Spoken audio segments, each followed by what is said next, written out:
wabarakatuh. Senang pagi. Hari ini kita akan belajar tentang perkembangan model atom.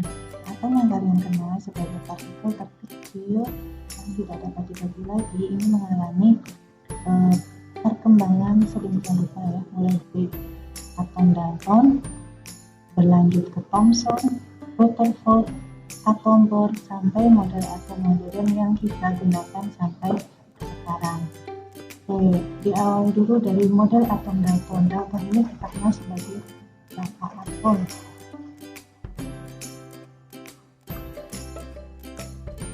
Nah, menurut Dalton, atom itu bagian kecil dari suatu unsur yang tidak dapat dibagi lagi. Nah, atom-atom yang sejenis itu mempunyai sifat yang sama, dan atom-atom unsur-unsur yang tidak sejenis mempunyai sifat yang berbeda. Menurut Dalton, dalam reaksi kimia yang terjadi adalah penggabungan dan pemisahan atom. Yang keempat, atom bergabung dengan atom lain membentuk suatu molekul dengan perbandingan yang bulat dan sederhana. Ini adalah postulat yang dikemukakan oleh Dalton.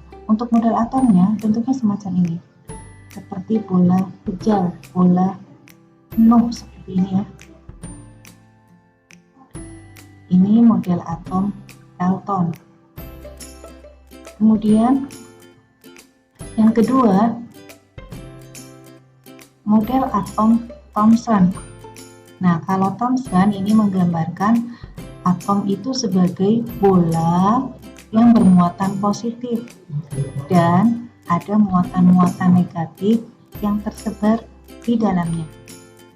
Nah, ini dinamakan teori roti kismis karena bentuknya seperti roti kismis, atau bisa kita bayangkan misalkan seperti roti mises ya. Ini misesnya adalah elektronnya ya, muatan-muatan negatifnya.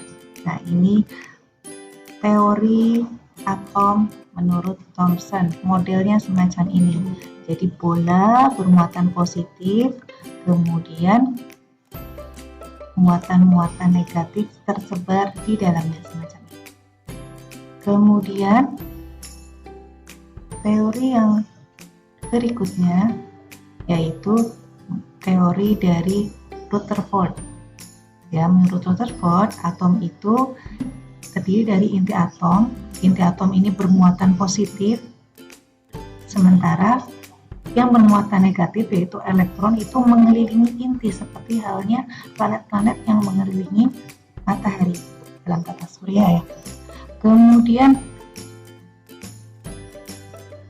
secara keseluruhan atom ini bersifat netral karena jumlah muatan yang positif sama dengan muatan yang negatif. Nah, selama mengelilingi inti ini terbentuk kayak sentripetal pada elektron. Kemudian menurut teori ini, semua proton itu terkumpul di inti atom. Makanya inti atom itu bermuatan positif. Dan sebagian besar volume atom merupakan ruang-ruang hampa, ruang kosong. Nah, model atomnya semacam ini. Oke, ini menurut Rutherford. Teori berikutnya yaitu teori atom Bohr. Di situ dijelaskan bahwa elektron ini sudah punya orbit. Ya, orbit itu seperti halnya lintasan planet-planet ya. Jadi elektron itu sudah punya lintasan sendiri-sendiri. Nah, selama berada di lintasannya, elektron itu energinya tetap, tidak ada yang diserap ataupun dipancarkan. Nah, semacam ini. Ya, jadi kalau pada teorinya Bohr ini sudah punya lintasannya sendiri-sendiri yang nantinya disebut sebagai kulit atom. Kemudian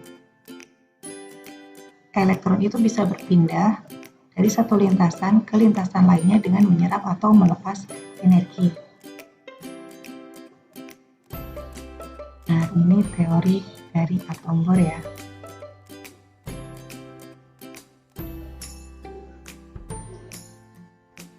Nah, yang terakhir, teori mekanika kuantum.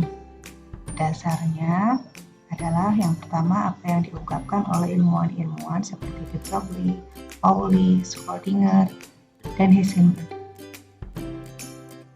Juga ada yang namanya teori dualisme. Kalau menurut teori dualisme, elektron itu bisa dianggap sebagai partikel, bisa dianggap sebagai gelombang. Sebagai partikel karena dia memiliki massa, ya sama seperti materi. Kemudian dianggap sebagai gelombang karena dia bergerak terus. Karena dia bergerak terus, ya maka kedudukannya tidak bisa ditentukan secara pasti. Nah, inilah yang diungkapkan oleh Heisenberg, bahwa kedudukan elektron itu tidak bisa ditentukan secara pasti. Coba kamu bayangkan, misalkan ibu menandai baling-baling pada kipas angin dengan huruf A, B, dan C. Nah, ketika baling-baling itu berputar, bisa nggak kamu menunjukkan di mana A, di mana B, di mana C? Tidak bisa, kamu tidak bisa menunjukkan secara pasti. Tapi yang bisa kamu tentukan adalah kemungkinannya atau probabilitasnya atau kebolehjadiannya. Tadi baling-baling kipas angin yang ibu contohkan tadi, berarti pasti ada di mana? Iya, pasti ada di dalam lingkaran kipas itu kan? Nah, seperti itulah elektron. Karena dia terus bergerak, maka kedudukannya tidak bisa ditentukan secara pasti. Jadi tidak seperti yang diungkapkan oleh Bohr sebelumnya bahwa elektron itu punya lintasan-lintasan tertentu. Nah, menurut teori atom modern ini, atom itu bukan punya lintasan tertentu, tapi punya wilayah ya atau ruang yang mungkin ditemukan elektron di dalamnya. Nah, wilayah inilah, ruang inilah yang kemudian disebut sebagai orbital. Demikian video kita kali ini. Tetap semangat belajar di rumah. Wassalamualaikum warahmatullahi wabarakatuh.